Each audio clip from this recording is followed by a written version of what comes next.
Here we go. We're back. What's new? What's been fresh on your mind recently?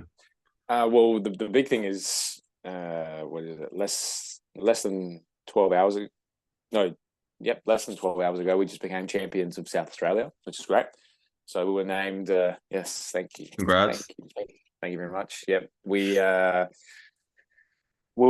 going into the final game of the season, and we were sitting top 3 points clear, and what was it, 11, I think, goal difference better than the team below us. So it was pretty much guaranteed that we were going to be the premiers and win the league, which I think is similar in the US, where it's nothing like it is anywhere else in the world, and you spend 22 games of a season busting your ass off to get top, and there's zero recognition because it's all about the final series and who finishes top and wins the final series, which just blows my mind because it's like you just worked for 22 weeks of a season plus cup games plus preseason, which was another 2 months or more on top of that.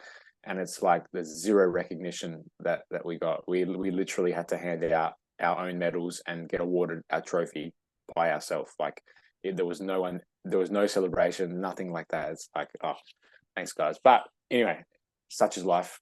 The thing is that we are premiers, and then we're just going into the final finals coming up, and then the Australia Cup, which is like the FA Cup kind of thing, as well. Moving into the next round of that, so that's what's really.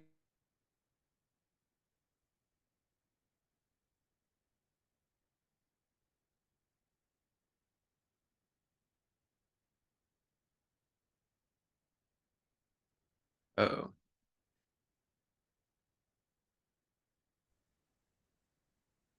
there we go. Oh, he's back. He was back. He disappeared for a second there. It was a mic drop.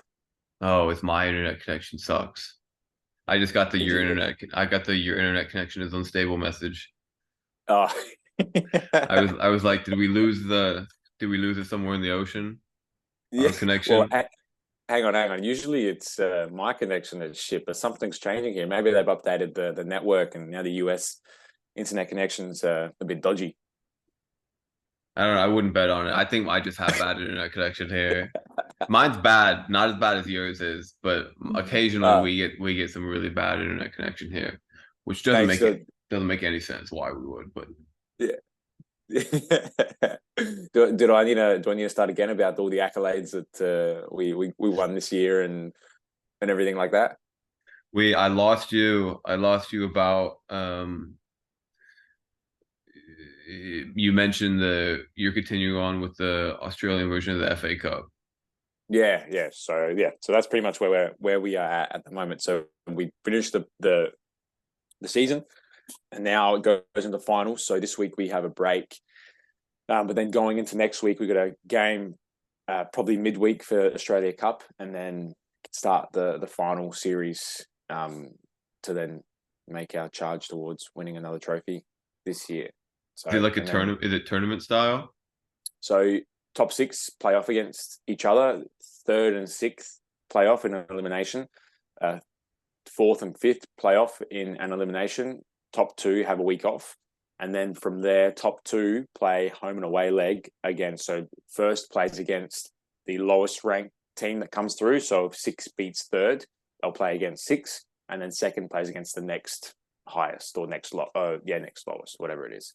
So then they'll play their home and away leg. And then from there, the winners of the home and away leg go into the final, 2 weeks after the week after that second home and away leg. Hmm. Um, and then then that's finals. But then we continue on. So from there, we got our Australia Cup game. So in the Australia Cup game, we'll move. Well, assuming we win, we move on to the round. So we're in the round of 16 at the moment. Then we'll move on to the round of 8 and blah blah blah and so on from there. Um, so we don't know who we've got for that next round though. But there's still a couple of games. I think there's about 4 or 5 more games to be played. But chances are we're going to draw a Victorian team or a team from New South Wales, because they're the main teams that are left in the comp. Um, so yeah, because there's like they get 8 or 9 spots, I think, something like that, because of the teams that they've got there, the population, all that kind of stuff. Whereas South Australia only gets 2. or Hmm. 3 plus the A-League team.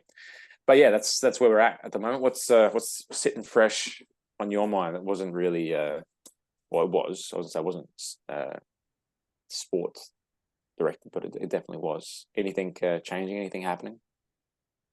You know, one of the things I've been listening to, I don't know how much you've seen it down there, but there's a big push in the US for not replacing strength training with speed work, but like speed being the priority and strength being like, now. How are we talking though? Like, what are we talking? We're not talking speed ladders because that's definitely No, we're early talking like 2000s. track speed, like Okay. like spikes, track, timing, uh, sprint technique, top speed, max speed, all of that kind of stuff. Speed, uh, speed reserve. That's kind of turning into like what's cool and hot and new. Not necessarily, it's not really new, but it's different. But there's a guy who I don't know if I've talked about it here before. There's a guy down in Florida. His name is Ben. No, there's a guy down in Florida. His name is Tony Villani, and I guess he's technically a combine NFL combine specialist. So Hmm.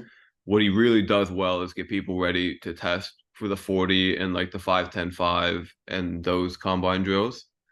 So he's got all the fastest guys in all of the positions in the 40-yard dash like every year. Just these people running these monstrously fast 40s. Um, but the funny thing when you listen to him talk is he goes like, "Yeah, we peak these guys for the 40 and get them super fast, and then we really like stop doing speed work." And you're like, "Hold on, this is the guy that is like the ultimate 40 maker, like has Hmm. times you wouldn't even believe." Um, and he's like, "Yeah, we don't really care about. Well, obviously, we want people to be fast, so you want to get them fast first, and then you got to keep them sprinting to continue to get the hamstring, keep the hamstrings healthy and keep dosing in that hamstring work with the sprints. But then he's really big on the actual like footwork and drilling the ability to change directions and how fast you can change directions like that. And he Hmm. calls it game speed. So like one of the tests that he'll do is you have a one, we'll call it a meter, but it's in the US the yard. It's the same thing. You have a meter to get up to speed and then a timing gate. So like where it starts the timer.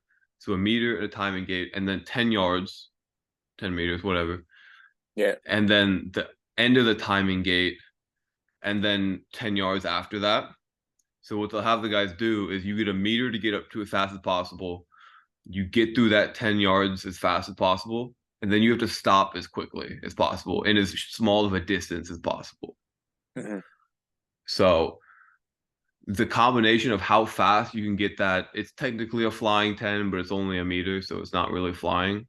Of how fast you can run that 10 and how fast you can stop after that 10 is kind of like his predictor of how fast you actually play.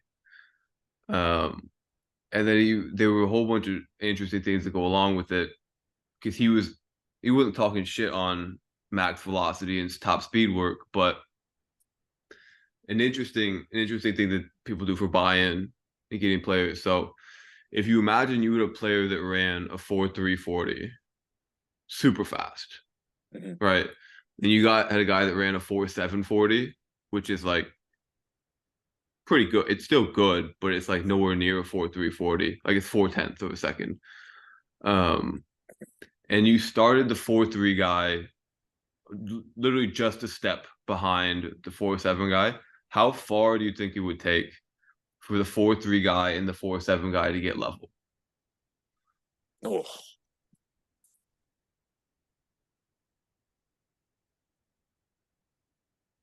I don't think it would. Are you saying like doing it? You'd start the 4-3 guy a meter behind. Is that what you said? Yeah. Yeah. About whatever, like a stride length, a meter. It's about the same. It's about that far. I think he would catch up pretty quickly. Like give you a distance from where the 4-7 guy starts. So the 4-7 guy is on the line. The 4-3 guy is a stride length behind. I would say between 3 and 5 meters, maybe. It's like Probably less. 30. It's like 35 meters. Oh, really? Yeah. That's how Shit. little that actually matters. That's how it takes. So somebody runs a 4-3 and a 4-7. It takes them like 35 meters to make up one step. Oh, wow.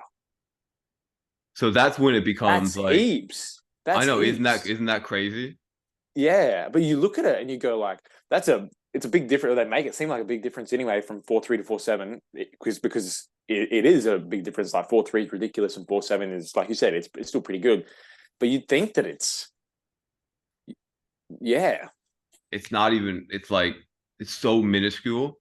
That's why a lot of people are starting to be like the 40 doesn't matter.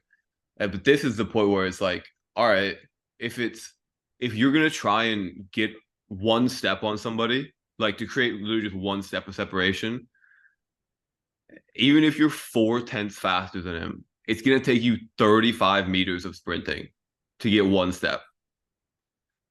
Or you could just change direction better than them, and creating one step is like the easiest thing ever.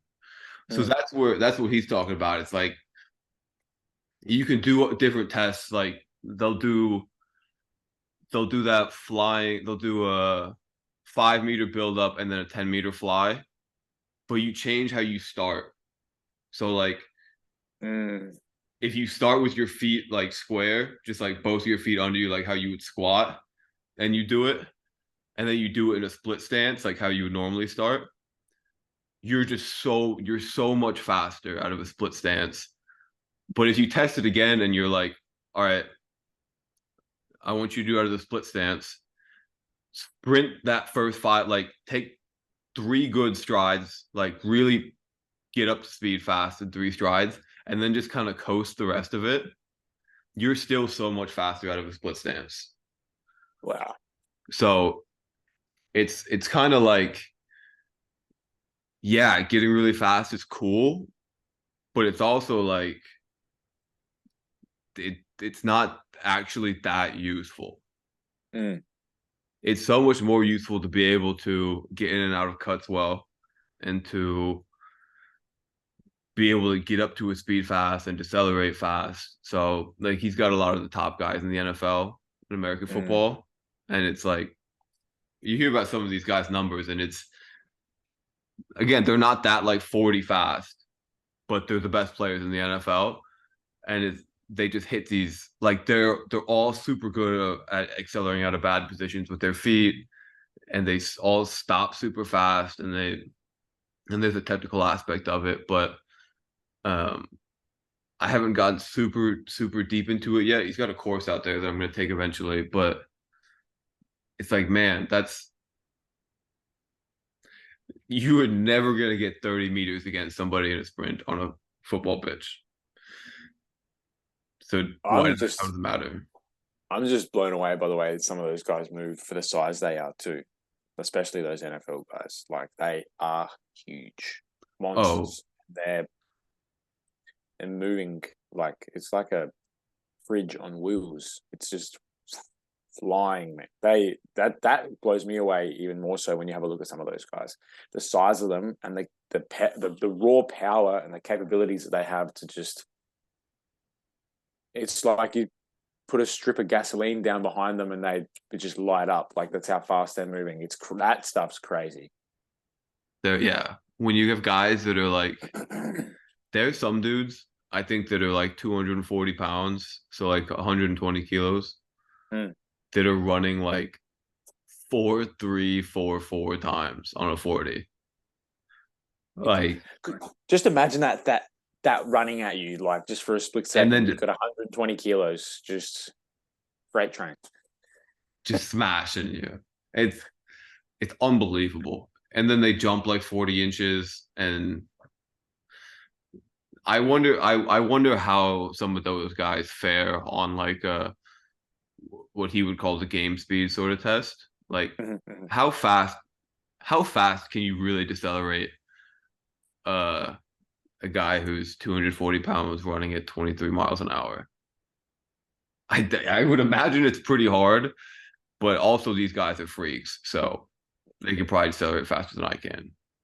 I just get out of the way. Like, I'm just gonna.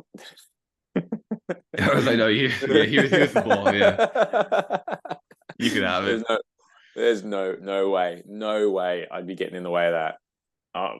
Yeah, no, not happening. Yeah, that's insane. I find you talking about that. One thing that has always been something for me is not necessarily top speed, max velocity, whatever it is, but like you said, the ability to slow down quicker and to actually change direction. Like I think from a um, not just from an athletic perspective, but from a game ready perspective, as in like throughout the game, that is definitely more important than running in a straight line. Like being able to stop, especially as a footballer and an NFL player too. Like you need to have the ability to stop quicker, to change direction and go the opposite way, because then that's how you gain those extra meters. And same within football, with round ball. Like you're running with the ball, or you're even if you're even defensive, like you want to have that extra kind of step to be able to be quick enough that if an attacker changes direction, well, I got to try and stay as close as I can to him. And that's like your ability to change directions quick. If you don't have that ability, that's why you look slow, even if you might be fast in a straight line. That's why you look slow, because you don't have that first almost instinct in the change of direction. It's not really an instinct, because yeah, you can train that. But yeah, Yeah, yeah, and then you can kind of find what somebody's how fast somebody plays by at what speed can they decelerate and change directions at.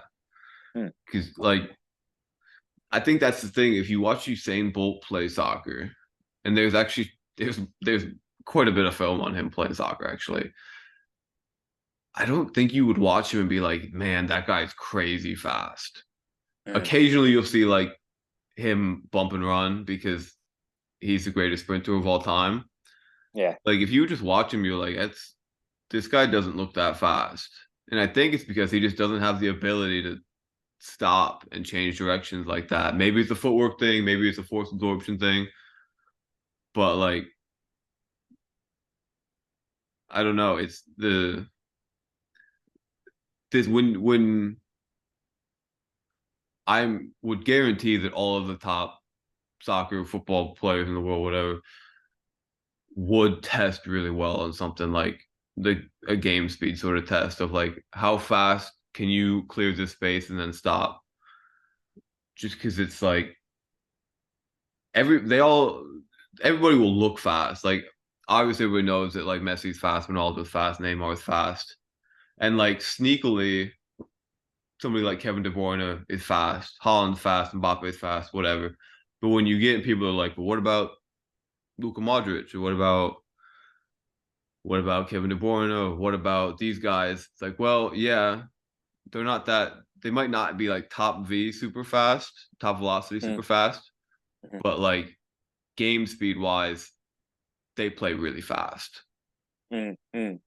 Yeah, absolutely. And I think it's got to do with that ability of like that change of direction. They're so exceptionally good at being able to change quicker than the other person is, or slow down and go the other way. Because you have a look at Modric for being 30, whatever he is, 37, is he 36, I think 37, whatever. 37, maybe 38 Yeah. now. Like he moves so well. And it's almost like those types of players are kind of able to see what's next, but it's not necessarily what's happening. It is because they're good at being able to read play and read the game and all that. And there's a lot of that happens in football. But I think it's also that they make it happen so quickly that they can just swap and change direction. And that's why they look so fast and they look so ahead of the game. It's it's funny you brought up Usain Bolt, because he trialled for Central Coast Mariners down here, like, and they were thinking about signing him. And it's like, why give a place to one of the fastest man on the planet, but like, come on, this is turning into a bit of a joke.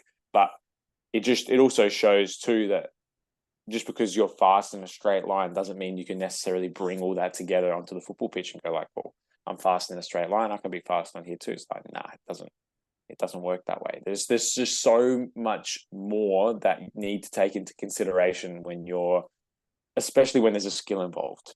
When there's no skill involved, like it makes it easier again. But then you've got a ball to worry about. You've got another player to worry about. You got to worry about where your positioning is. You got to worry about where you're going to put that ball, where you're going to kick with your right, your left foot. Like there's so much more than just running. That's where the real skill lies. Then you've got then you have those freaks like De Bruyne. You've got Modric. You've got all those players that when they've got the ball at their feet and they're able to do that and change direction, that's why they look so graceful, because they're just so quick at stopping and changing and going the other way. And yeah, that'd be interesting. The Tony Villani course. I'd be curious to check it. It would be very, very, very, very interesting. Yeah, I'm gonna do it. I think it's like $500 US for it. But I think it's just everything he does. But yeah, I mean, that's one of the things he talks about is like, well, he talks about it, but it's like public information. It's like the best NFL 40 guys are just like not even close to the best players. Like they're very rarely the best players. Like there's a guy that Ben helped a couple times who's the second or third fastest 110-meter hurdler of all time, I want to say. Maybe 200-meter hurdler. Nevertheless, one of the fastest hurdlers of all time. And he played football at Oregon, like one of the big football schools, played football there. Decided to stop playing football for a couple years to go to the Olympics as a hurdler. So first of all, ridiculously fast. But then signed back with the Eagles, one of the NFL teams, and got cut during preseason. Like, so fast in a straight line. I don't know how he was in cuts, and I don't know how fast he played in a game, but like, you could see it every once in a while. Somebody would post a video of him just like in a preseason game or something, running a go, where like, that's when you just sprint as fast as possible and the quarterback throws it and you got to be first there. That's when it helps. But like, it doesn't always transfer, especially when, like, especially in soccer, there's so many ways to create a yard that like thinking the max velocity is what's going to create you a yard of space is like the worst thing ever. Like it's much easier to do it either with the ball by doing something deceptive with the ball, or just like changing directions more efficiently than somebody. Like if you could say you're both running at 19 miles an hour, which is like fairly fast, especially on the field. That's pretty fast. Let's make it slower. Let's say you're both running at 16 miles an hour and you're just better at stopping. Like you just created yourself so much space by just stopping better than somebody else. If you're both running at that speed, granted, you still want to go forward, but like if you could get one way, you get out of the cut faster. Like you just create so much space. And if you can combo that with an effective deception with the ball, like, yeah, good luck anybody ever trying to stop you. And it's a little bit different than in like the NFL when like you're holding the ball versus when you have the ball at your feet. It kind of limits you of what you can do in terms of a technical ability to change direction. But like, I'm sure it's still there, and I'm sure people are pretty good at it already, just with repetition. But still, it is what it is. I also think that with NFL too, there's the instance when players don't have the ball either. So like, which sometimes makes it harder because all that person's doing, well, not necessarily. The defender is watching the player and what the player is doing, as in like which way they're going. Are they going to continue running forward, or are they going to cut in or cut back out, or so they kind of have to make sure they're having their eye on the player and on what the quarterback's doing with the ball, or if the ball's even actually coming to them too, or if they're just like a decoy run. So it's in its own light, like it's still very, very challenging to create that yard. I mean, we look at it in like real time. It doesn't, not that it looks easy, they make it look easy. It's funny, like I've had a couple of new people come here and I'm just showing them some exercises and I'm like, I make that look easy, so if you think that that's easy, like it's not. And then they go down, they do it and they're like, oh, what the hell, like even just doing like on the floor, doing a trap 3 race on the floor, and I can lift up quite high and then everyone's down there on the floor and they're just like, their hands are coming like an inch off the floor. They're just like, I can't do this. But like they make it look ridiculously easy, but also remember who they're playing against too. Like they're playing against other professionals who are probably in the same sort of position as what they are in terms of speed or agility or change of direction. And it's their profession too. When you're talking about footballers or NFL players, like that's their profession. Their profession is to stop someone from getting past them and catching the ball. It is to go and change direction and cut and catch the ball. When we get into, if we're talking about maybe semi-pro, like coming back down, because the gap is probably so big from semi-pro to then obviously making it pro, if you have that edge and you have the ability to stop and change direction like a Modric would, like the pro NFL player would, like you've got such an advantage over your opposition, especially if it's 1-to-1, especially if it's like NFL, because you're going to constantly beat your opponent. There's no doubt, unless it's like, I don't know, there's things that are out of your control, but not much of that actually is out of your control. Whereas in a sport like soccer or football, there's so much that's not in your control. So like the ball obviously might not be coming down your side, the pitch potentially with the ball bobbling, or the pass that's been played to you, so you need to take an extra second. But then like you can create those extra seconds in ways and in places too. Like you said, sleight of hand or sleight of foot, being good on the ball and that sort of stuff. So it's like, yeah, I think you have the ability to stop and change direction. And again, doing it with the ball as a semi-pro better than anyone else, that's what's going to kind of separate you from the rest. Yeah. I mean, that's one of the things you can learn from like other sports.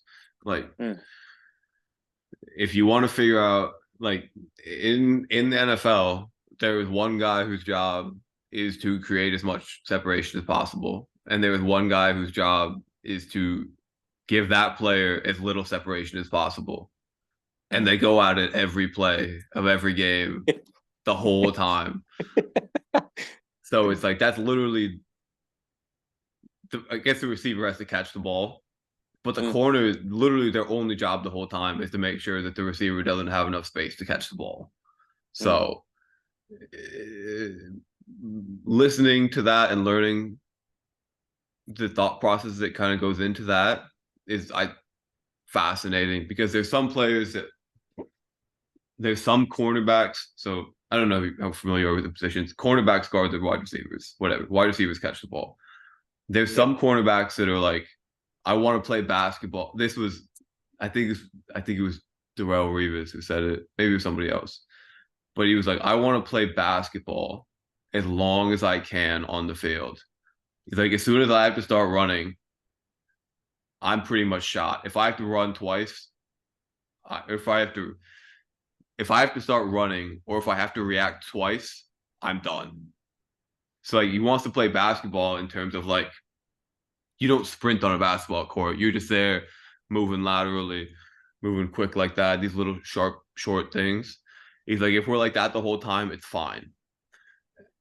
As soon as you have to sprint, like, then you're toast, because reacting when somebody, so if you imagine, it's not that hard to guard somebody playing basketball right in front of you, because they're not moving that fast.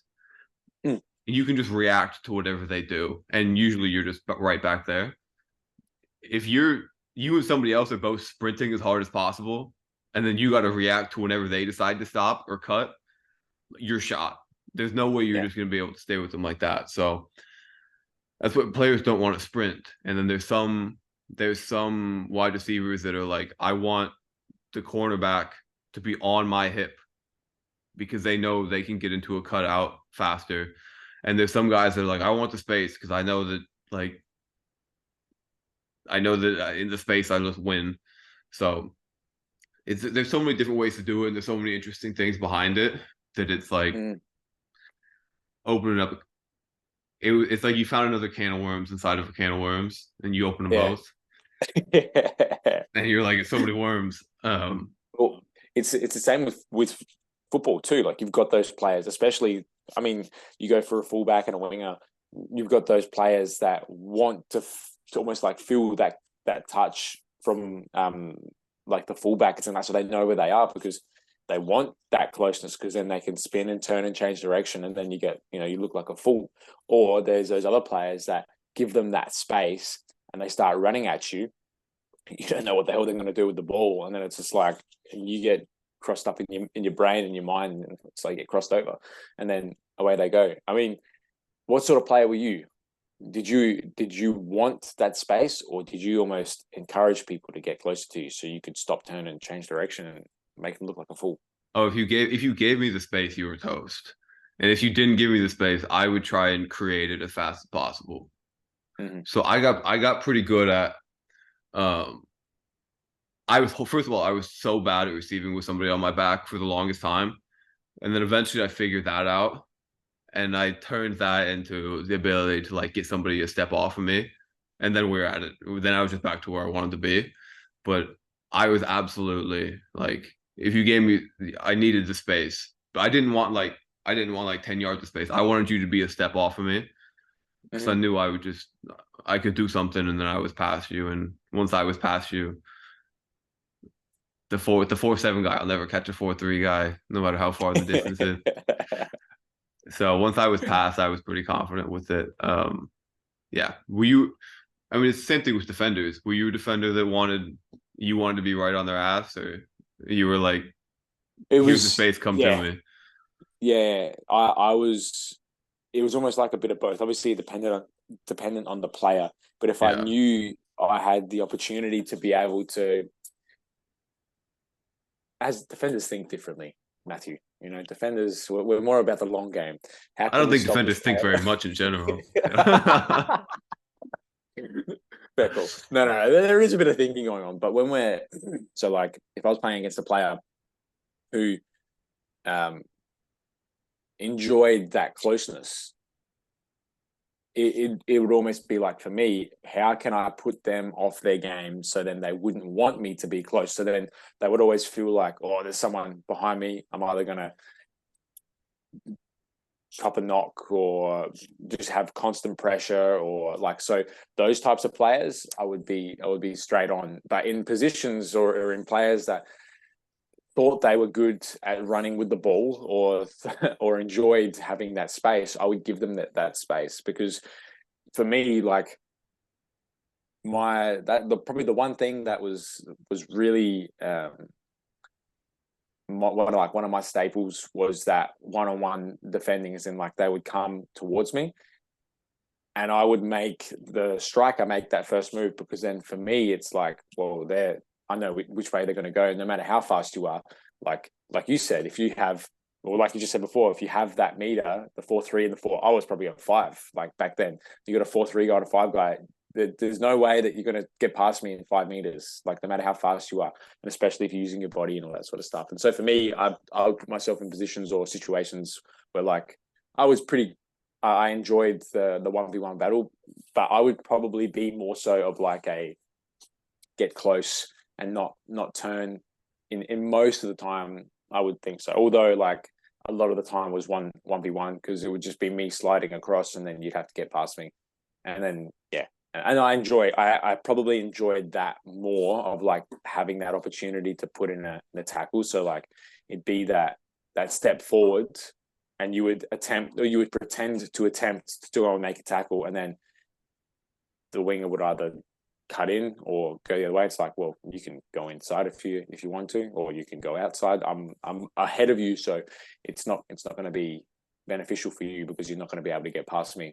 Like, if you're going sideways, it doesn't really bother me. Or if you try and knock the ball past me, no matter how fast you are, we'll still be able to get in. So yeah, that's the way that I enjoyed playing. Yeah, I think And another interesting point, if you got like a four, I think it was like a 6/10 of a second difference, like a 4-4 and a 5, it's still like something like 20 meters, 25 meters to catch it. And that's a huge difference. A 4-3 and a 5-0 is the difference between like some middle school football players and like top level NFL guys. Middle With school, that, high school maybe, but with that though as well, like obviously acceleration, so like that first 5 meters is like very, very important as well, because you can still have that same sort of, well, a 4-5 and a 5, but if it takes you longer to get up there, but you can get does that make sense? Like you can get faster, especially in a game of like football, for example. Like as a defender, if I'm super slow, like if I turn like a plane and then I get going, but I can still hit a 4-5. Still hit a 5, and that other player hits a 4-5, but they're quicker at getting to there. Does that make sense? Like it yeah. might you like that quick change of direction is probably more so important than the top speed. Do you know what I mean? Yeah. I mean, there's some technique in it. There's some aspect of just raw power with Mm, it. mm, mm. Overcoming the inertia. There's a bunch of things that go into it. But it's just like like yeah, just there is not that much difference between people of the same. Well, I guess people with the same speed, there's almost no difference. Because pretty much everybody hits top speed about the same. Like maybe you'll have some odd cases, but for the most part, they're in the same boat. Um,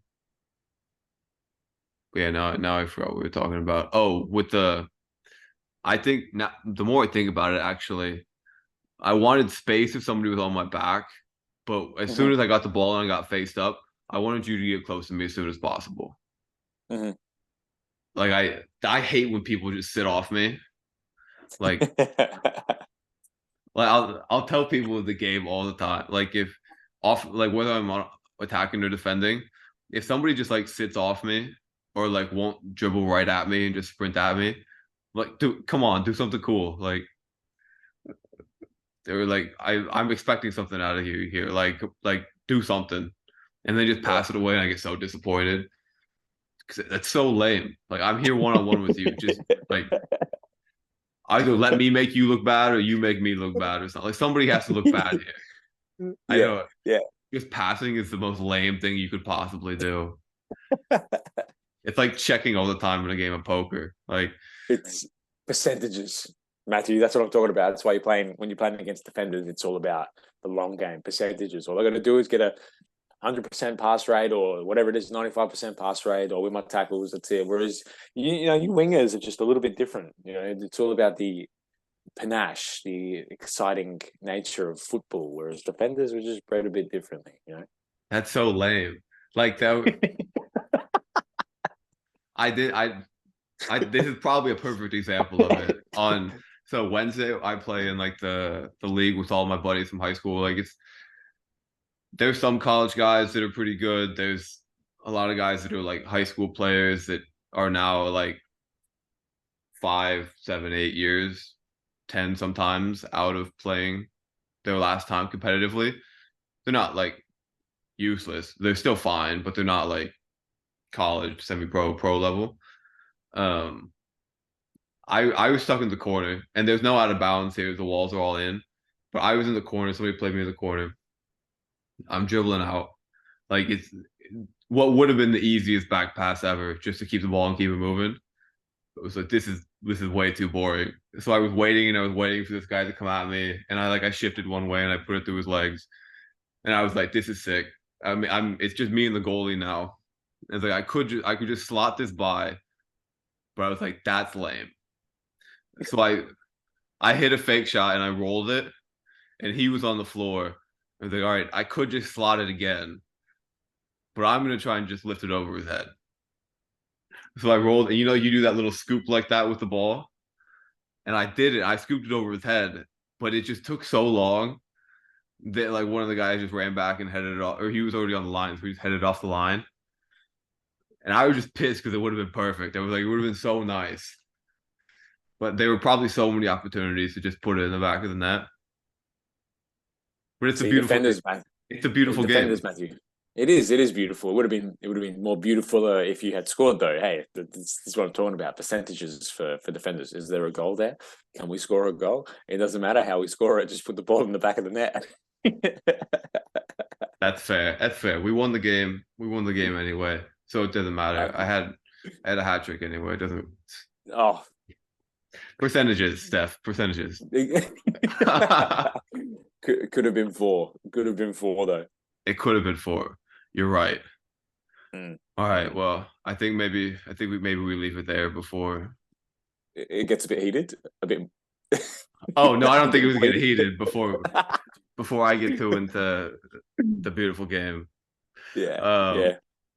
Where can everybody find you? Follow along with the champions in their well, tournament run. if you wanna check out the club that I'm at, Northeastern Metro Stars. So on Instagram, I think they're at NE Metro Stars. I'm pretty sure.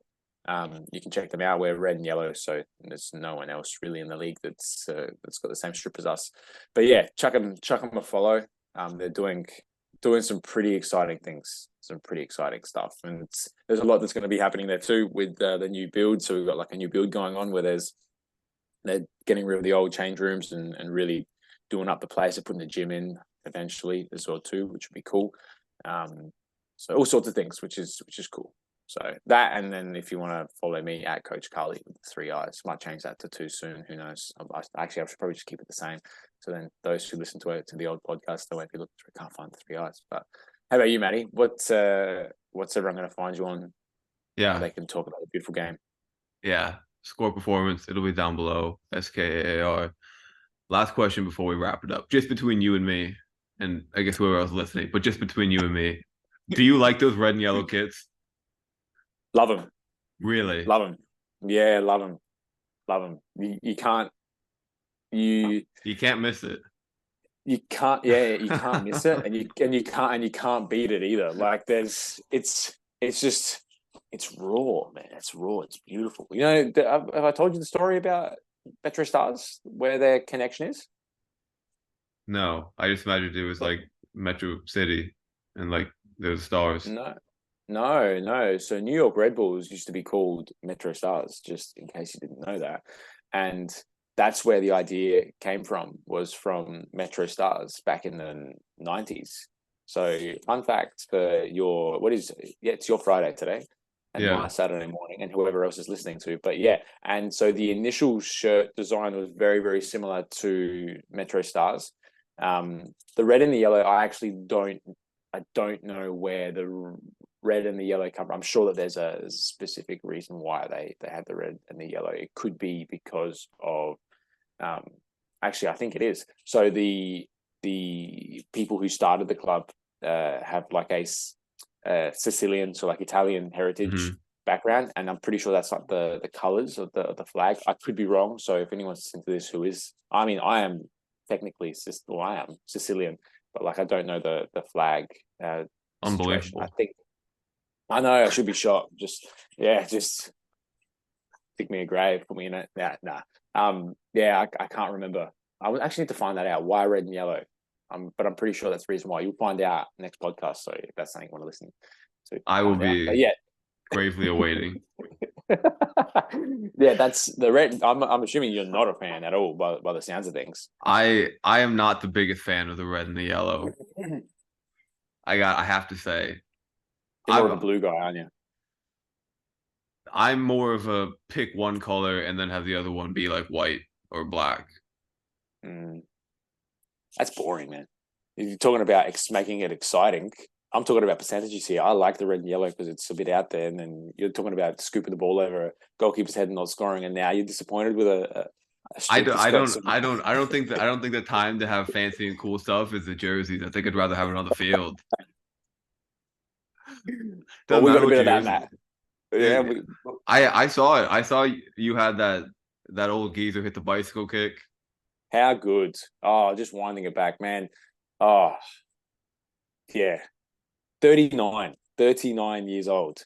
he's 10 years older than me, and he's ripping out bicycle kicks like that. It's just he's a professional, true professional. Anyway, we could keep going with these Guernseys, but yes, red and yellow for the win for sure. Interesting. You're lucky you referenced your age first there, or I was going to make a joke about it. Anyway, all right, brother. I'm looking forward to hearing the why behind the red and the yellow, and your apologies to Sicilians everywhere. All right, everybody. We'll catch you next week. Thanks for making it this far. See you guys.